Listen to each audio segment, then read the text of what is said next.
This was the launcher for the Lightspeed spacecraft. It would send the tiny pod flying toward Vega. At the speed of light, the hatch slowly moved forward, and with extreme precision, the pod locked perfectly into place. Launch initiated. 2 booster rockets ignited, spinning the giant rings at insane speeds, creating a powerful magnetic field. The field was so strong, it disrupted all communications. A strange light erupted from the center of the rings, and inside the pod, space itself began to warp. Faintly, a tunnel through spacetime appeared. At mission control, they couldn't see clearly, but everyone was frozen in awe. As the energy peaked, Ellie's pod was yanked into the launcher. Strangely, light could pass right through the ship, allowing Ellie to see everything outside. In the next instant, she was inside the tunnel. Ellie tried to contact mission control, but at light speed, it was hopeless. In a flash, the endless stars unfolded before her eyes. Then, a giant vortex appeared. A wormhole. Inside the wormhole, a mysterious, incomprehensible tunnel stretched out. No one knows how long she flew, but up ahead, a galaxy began to appear. It was the end of the wormhole.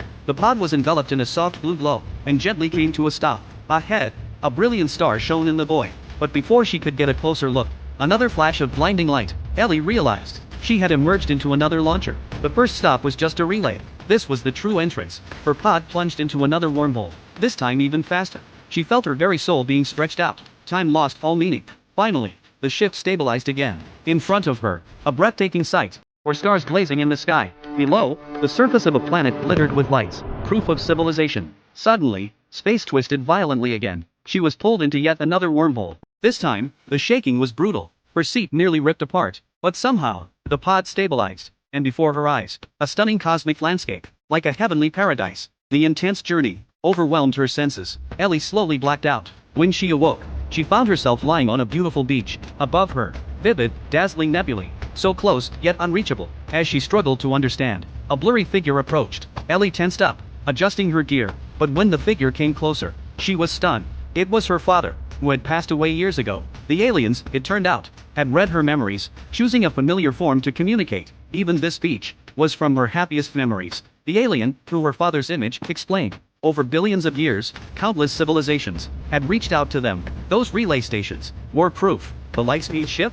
Not their invention. It was created by an even more ancient, higher civilization. The universe was too vast to explore alone. Only by connecting civilizations could they avoid losing themselves to loneliness. Making contact was just the first step. The journey ahead was still long. As the alien spoke, Ellie saw countless ships soaring past, diving into wormholes, disappearing into the stars. A blinding flash, and she was back on Earth.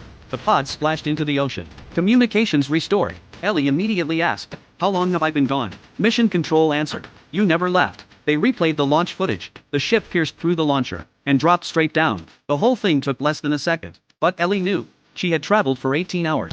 And yet, her recorder showed nothing. A hearing was called. Officials publicly dismissed her story, claiming it was all a hallucination. Faced with the impossible, Ellie had no way to defend herself. Only her boyfriend stood by her side, and in that, Ellie found comfort. Whenever someone asked her, "Do aliens exist?" Ellie would just smile and say, "The universe is too big for us to be alone." As for those 18 missing hours, the government knew the truth. Because even though the footage was blank, the recorder's internal clock showed exactly 18 hours. They simply chose to bury it forever.